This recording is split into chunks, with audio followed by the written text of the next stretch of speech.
Yes, inshuti bakunzi rero bagaragara TV twongeye kubaha ikaze nanone mu iki gitondo aho tuje mu kiganiro Garagara Sports Update nkuko mubimenyereye ni buri munsi amakuru yo abageraho uko mubyifuje. Yes, nitwa Janvier da Silva nk'ibisanzwe tuje kubana nanone mu kiganiro Garagara Sports Update hano kuri Garagara TV. Mu makuru tuzindukanye rero cyangwa se Sports Update y'uyu munsi, reka tuzindukane n'inkuru y'incamugongo, inkuru itari nziza, inkuru yatumye abasportifu bacika ururondogoro, abandika bakandika, bagakozi baba muri wino bakandika nkuko bagenda babivuga.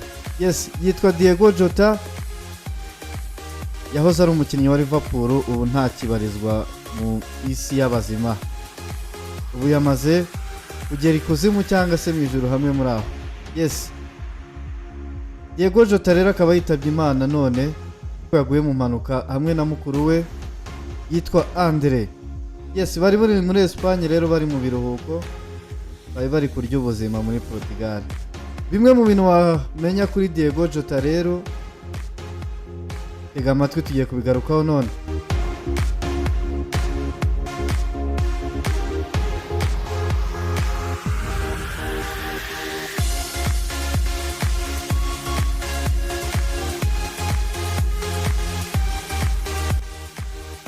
Yavutse ku itariki ya 4 Ukuboza 1996, avukira i Porto muri Portugal. Ntabwo yari umwana, afite imyaka 28.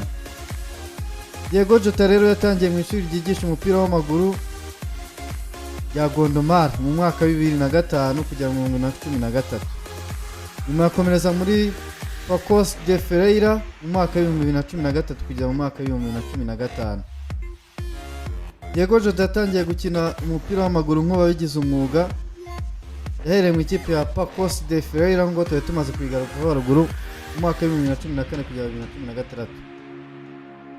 Yakinnye imikino 41 ya shampiyona, atsinda ibitego 14. Diego Jota kandi yaje kugira imvune cyangwa se yaje kuvunika afite imyaka 17. Yes, yasinyanye amasezerano rero ari professionnel y'imyaka 5 ku itariki ya 1 Nyakanga 2016 na Atletico Madrid, ariko ahita atizwa ikipe ya FC Porto yo muri Portugal. Iyi kipe yakiniye imikino 27 ya shampiyona ya Portugal, atsinda ibitego 8 mu gihe ari mu ntizanyo.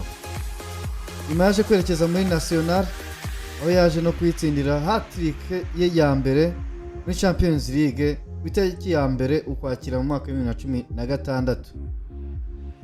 Nyuma yaje kwerekeza mu ikipe ya Wolverhampton Wanderers mu gihugu cy'Ubwongereza, aho yagiye gukina Premier League. Yagezemo mu mwaka wa 2015 kugeza mu mwaka wa 2020. Ikipe ya Wolverhampton yayikiniye imikino 44 ndetse aza kugenda yitsindira ibitego 17. Yes, nyuma yaje kugurwa mu ikipe ya Liverpool rero mu mwaka wa 2020, ari nayo kugeza ubu yatabarutse akinira. Wakwibaza ngo ni ibiki byamuranze mu ikipe ya Liverpool? Yinjiye mu ikipe ya Liverpool muri Nzeri mu mwaka wa 2020 ku itariki ya 25 Gicurasi 2025. Yakiniye imikino 123 muri Premier League, ayitsindira ibitego 47 muri shampiyona.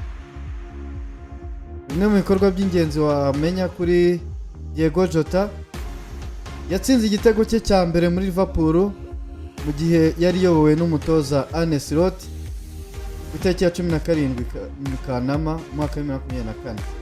Akaba yarujuje imikino we wijana muri Liverpool ku itariki ya 5 Ukwakira mwaka wa 2024, aho yatsinze igitego cyihesha intsinzi mu mukino wa Crystal Palace. Iyo twasorezaho rero, Diego Jota yatsinze igitego cye cya mbere mu ikipe y'igihugu mu marushanwa mpuzamahanga ku itariki ya 5 Nzeri mwaka wa 2020, aho yatsinze igitego kimwe mu bitego 4 Portugal yatsindaga igihugu cya Pologne. Reka tugire uti Imana imuhe iruhuko ridashira, akomeze aruhukire mu mahoro. nitwa Janvier da Silva, mwakoze kubana nanjye. Mukomeze mukurikire Garagara TV mu kiganiro Garagara Sports Update. Makuru y'imikino yo nakagaruka. Ciao ciao.